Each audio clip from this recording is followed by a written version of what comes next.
and welcome to Wait, It Gets Better, the improvisational storytelling podcast, where every week or every couple of weeks we talk about the stories and how they went. I am, of course, Levi. I'm Reed. And I'm Seth. And we are here to talk about a story. So this is recap week for our previous story, Top Hat of Doom, which is what I called it.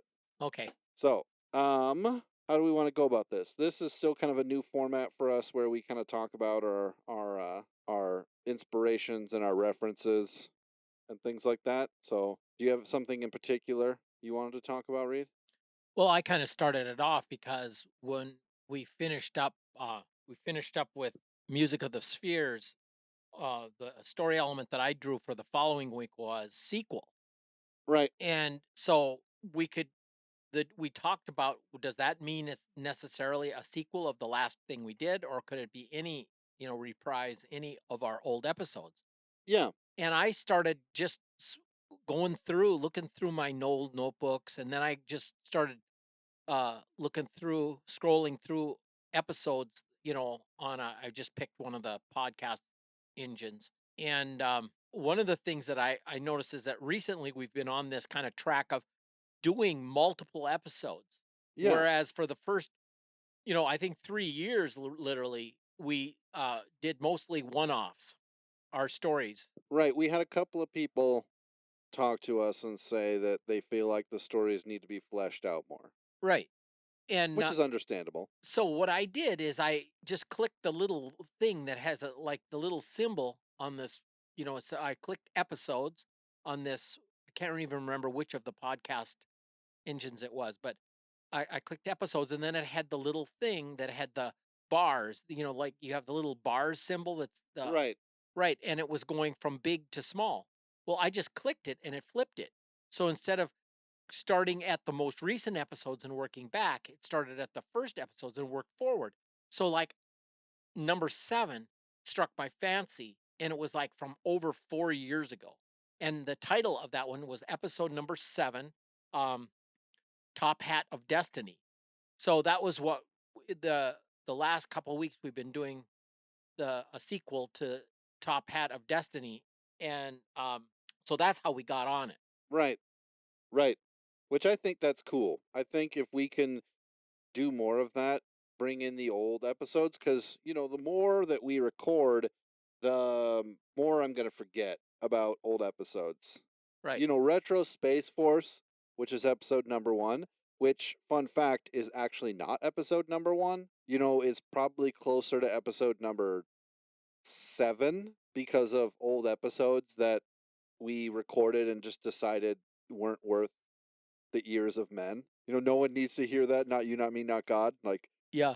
Some of them really give me cool. For this podcast, I'll give you 3 ears of men. Ooh, I'll take it. Yeah. But you know what I mean. Eye of Toad. But other than that, I don't really. There's some episodes Winston is betting on the Hornets. I could give you an idea of, but there's just so many. Every week for what's it we at now, like 4+ years. I don't know how I'm expected to remember all of them.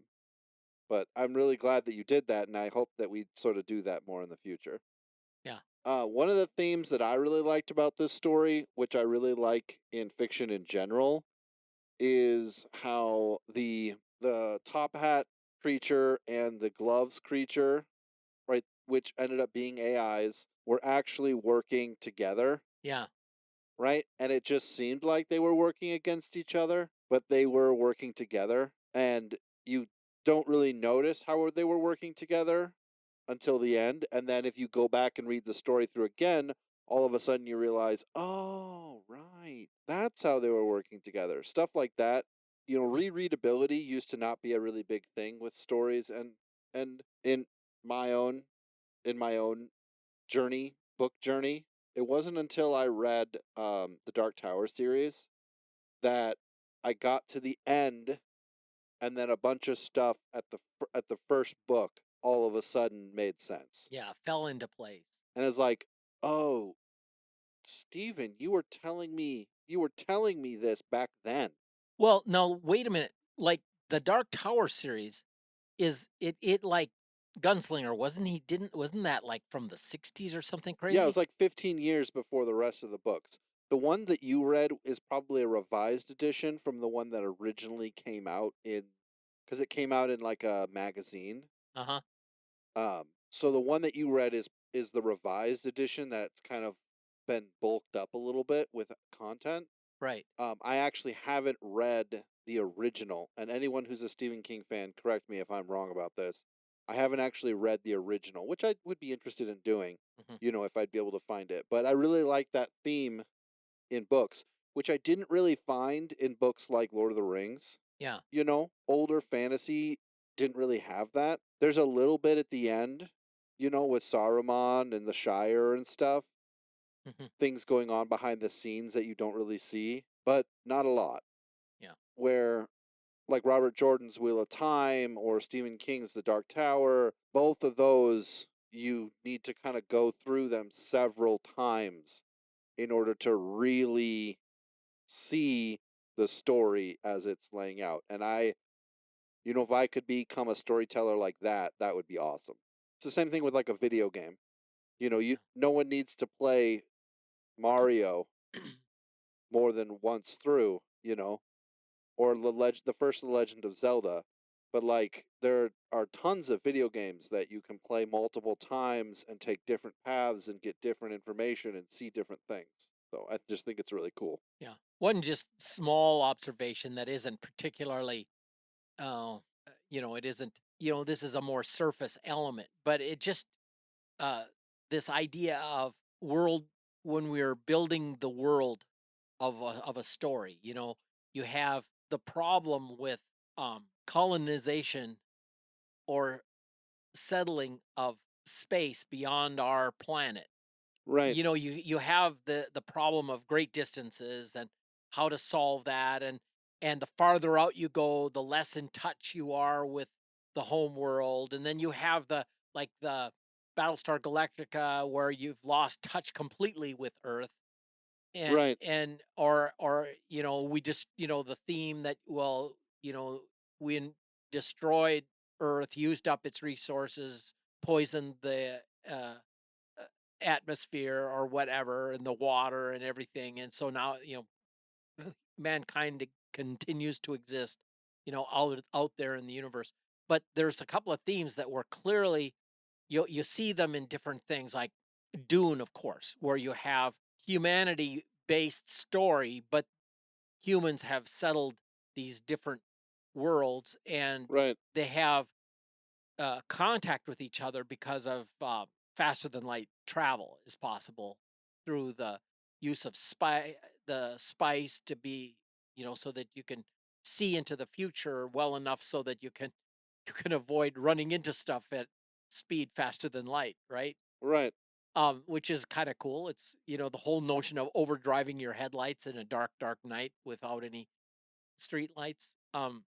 But and then of course you have the the infamous Firefly Serenity story, where you had the core planets, and then like it got more cowboy and more Wild West. The farther the outer, like the right. The farther out farther you away go you got from it, yeah, from the core planets, and then you have, of course, Star Wars. The outer rim planets were less under the thumb of imperial control. Kind of deal.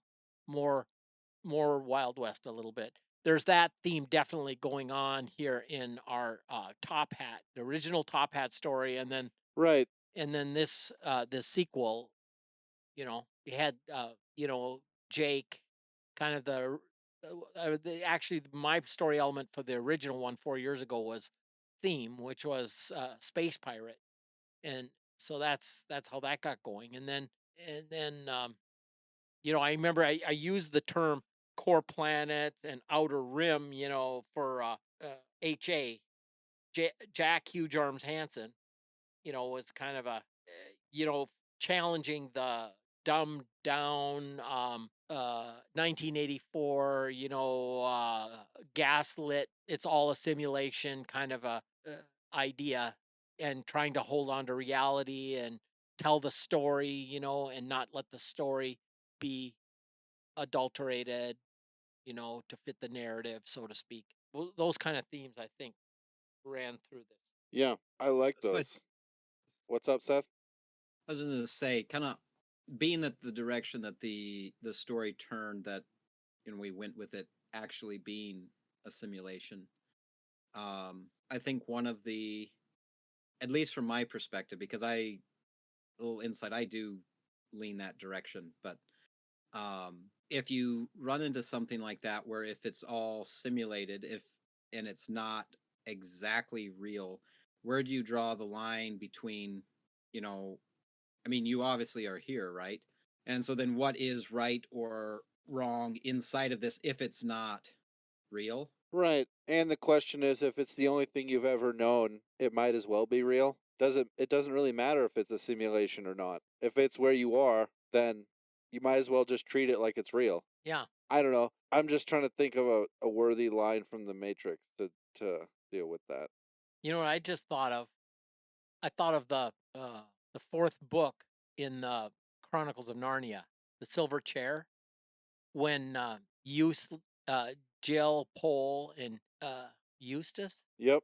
they got captured by the Wicked Queen, and she ruled the underworld, the Yep. world down below. Yep. And they had she would throw this green powder on the fire, and would put this kind of green kind of fog in the air, and then you're very suggestible, and she would tell you that there is no Aslan, there is no sky above, there is no world above, there is no Narnia, and to just, oh, how silly you were to just make up these fairy stories. and Right. and then Right. and then that everybody was, oh yeah, kind of just agreeing with her. And finally the marsh wiggle went and just stuck his frog-like foot and just stamped out the fire. And he like got terribly burned, of course, because his foot was like a frog foot. And it just, imagine stomping out hot coals with your little reptilian amphibian membrane footy, like that. But he just said, you know what? Maybe there is no world above. Maybe there is no sky. Maybe there is no Narnia. Maybe there is no Aslan. But I'm going to believe it anyway, because it would be much better if it was true. and there, and there, and it beats your crummy world down here all hollow. I remember that line from the book. Um, Yeah. and there's something so great about that if mind can conceive it, and if it's better, you know, there's a place of clearer reality than we're kind of stuck in, this gaslit world where everybody was kind of just automatons, and they were, fitting into the pattern and doing what they were told. And um yeah, I like that. It kind of there's something in the human spirit that rebels against that. Yeah, I was thinking about when we were kind of on that. I was thinking about there's this Rick and Morty episode where Morty gets trapped in a video game that takes his personality and uses a bit of his personality for everyone in the whole kind of virtual world. Yeah. So everyone's Morty Uh-huh. a little bit. Yeah. And Rick has to go in and convince them all to leave with him Yeah. because he can't leave any of them behind, because then he'd be leaving parts of Morty's personality behind. Right. So getting him to believe him Yeah. is like, and they like start a religion based around it. It's Yeah. like, I'm him too, and we're both him, and treating Rick kind of like the high priest. And Yeah. I think it's interesting that there's so many cultural thought processes. There's so many different ideas based around the idea of a dream. Like we're all in a dream, Right. you know. Hmm. Um, It was like called the Maya, the or the Maya. dream time. The Aborigines of Australia, I believe it is, they called it the Maya, the dream Yeah, time. Yeah, and like the the the natives, the native population of Mexico had a prophecy of a deliverer coming on the wings of a massive, they called it a massive bird with white massive white wings. And of course, they'd never seen European style sailing ships. But when Cortez landed, they came with these big sails billowing in the wind, right? So when they were met with the natives that saw them come ashore, like they were, and then they had breastplates and swords and helmets and rode horses. There were things that they seemed otherworldly and godlike, and then they said that they were under the oppression of this fierce tribe and Montezuma, right? And so Cortez and his 500 and some guys mobilized a rebellion and gathered an army as they went, to because the Montezuma's Aztecs were like raiding these other tribes and villages and kidnapping people and bringing them back and performing human sacrifices, and it was all this whole big deal. And but it fit in with their culture. They had they had dreamed of a savior, of a deliverer, so to speak. And they had these big sailing ships with the big sails, white sails, fit into uh, their prophecy. And I think with that, I think because I mentioned it back with, a couple of the other ones where we have prophecy, I think it was with the Music of the Spheres brought it out again, where some of it was then interpreted in how either one they wanted to see it, or how would it be? So if they have the prophecy that there would be that, perhaps it was something else, but as soon as the ship showed up, it became an object that they could attach some of that to, and therefore became, Right. I guess, it's self-fulfilling because they fulfilled it themselves as far as what it was supposed to be or not supposed to be. Because ultimately, I mean, probably didn't turn out all too well for them, in the long run with Cortez. But Yeah, you wonder about that sometimes, and that kind of brings you back to like if the idea behind a simulation, living in a simulation. I think the thing that wigs a lot of people out is that who built it, who's maintaining it, is it us or something else? Because the idea being that if someone else has decided and has set up our lives and has designed our environment, we are not in control. Yeah. You know? Yeah. Have either of you read? There was a series. I don't think I think it's still being produced. I think I've read like 6 or 7 of them, and there might be 8 or 9 out. But the original, what Destiny's Crucible is the name of the series, and I think the first one was Cast Upon an Alien Shore. That's Isaac recommended that? Yes. Yeah, I have not read that yet. Yeah, No. and No, I haven't. this is no spoiler, but the way it starts is this guy is on his way to a conference, right? And his plane like disintegrates in midair, and it was an accidental collision with a UFO. But the AI that was monitoring Earth surreptitiously, hey, this is our mistake. We have to do something about this. So the the mangled form from this hurtling through air, thousands of feet up after the plane disintegrated that he was traveling in, he was snatched up and brought aboard this orbiting spacecraft, and like his wounds were tended to, and then he was just woke up naked on the beach. But it was a planet of humans, but it wasn't Earth. And it was like, and he was found, and he was, you know, I guess, adopted into this society. Uh, uh, but they just put him there and hoped that he would get along. And then he was, this was like maybe an 18th or 17th century level of technology. And so he comes and starts, adding from his experience and his expertise, technological advances, and it's just a very interesting story. Yeah, how does that relate to what I was saying? Well, it's because there's this outside, uh, these an outside entity that is monitoring what's going on Earth, and the inference is that Earth was originally planted by this Oh, other. right. i- Yeah. i- i- Yeah, and then so he moved to a different planet that had been somewhat more recently planted. Yeah. But Yeah. but anyway, that's what I was, Yeah. not simulation so much as like a mass experience. Like I could see the on Stargate, you have the ascended beings and the ancients, you know, Yeah. right. The question being is, would how irritated would you be if you found out that you were in the petri dish? You know? Yeah, I'd be a little. Really? I don't know.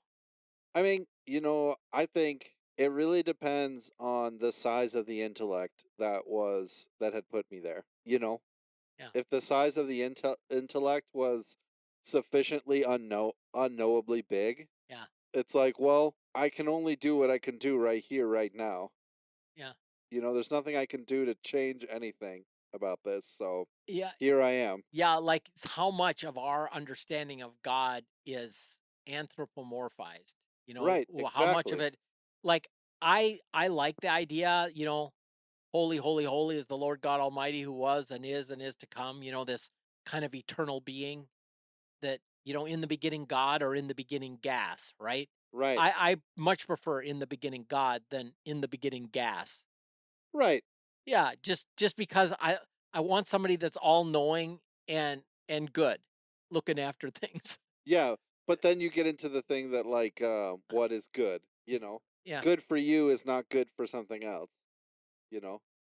That's like the age old question when you try to prove or disprove God is that how could a loving God do things like give children cancer, you know? And you have to either, like you said, anthropomorphize him and turn him into someone like Zeus, who is just kind of does things as his own whim Right. that are good and hurts humans, but is ultimately just a big human, Yeah. right? Just kind of stumbling around trying to do his best, Yeah. right? Or you have to go the other way, which is just say he's this sort of giant, unknowable alien intellect Right. that just has plans stacked up a billion high, you know, and there's no way that you can actually perceive or understand the things that he is deciding to do. Same thing like with this story, we perceive that the top hat is trying to destroy humanity, and we perceive that the gloves is trying to save humanity, where they're not trying to do either of those things. If they stay in the simulation, then the top hat will have failed. If they stay in the simulation, then the gloves will have failed. The point isn't for them to accomplish something according to humans' mindset. The point is for them to be prepared for something outside of their own sort of perceived reality. I actually used a line from Wreck-It Ralph, which was Yeah, like the story about a video game, like an old fashioned video game that you'd find in an old video game arcade, you know, and right. Wreck It Ralph, where you had the builder would go around, and then Wreck It Ralph would come and knock it all down, and then the builder kept building it up, and Wreck It Is Ralph. that the story? I don't know. I've never seen it, so Yeah, well, Yeah, I it's a haven't video seen it game, either. where you have a builder going around building stuff, and then you have Wreck It Ralph comes and tearing down, and it's kind of like you win if you can outbuild the Wreck It oh, Ralph, okay, yeah. and then then at night when the video store closes down, then like the characters in the video games kind of like, hey, like they go out for a cold one after work, and then there's the big party, but Wreck It Ralph is kind of like always excluded. Right, because he's the bad guy. He's the bad guy. Yeah, and he says, "Well, just because I'm a bad guy doesn't mean I'm a bad guy," and Yeah, your heart kind of goes out to Wreck-It Ralph because he's this big, tough, guy, and his whole thing is just destroying crap, in the video game, but like he's he's got a guy, and he just doesn't want to be lonely and he wants to be included in the party. And it's Yeah. just it's a great story. I just loved it. I have to say, it's a cartoon, come on. But I completely loved the movie and I thoroughly recommend anybody wants to get the video, watch Wreck-It Ralph. You'll be richer for the experience. Well, there it is, folks. We're now sponsored by Disney. Yeah. Thanks, Disney. Any other I was gonna themes say you guys something. liked about it? What's that? Oh, Go. I was just gonna say the concept, with that idea. And then you said you like the idea of like the top hat and the gloves working together. Right. They're just taking the two other roles. And we talk about different biblical things from time to time. But the one of the things in there in the Bible where it talks about Satan or the adversary, you think about Job, right, where God is holding his counsel, but then no, not in Job, but when he needs the Ahab to go against so he can die, right? And so then Right. they talk about what needs to happen, and one of them comes forward and says, "I'll do this," right? And so he went against Ahab as, I think what it would say is as a Satan or as an adversary to lead him to go do what then God needed him to go and do, even though it was, going to end in his death. Same Right. thing with some of the other things. When Balaam, I think it's Balaam, was paid to go curse the Israelites.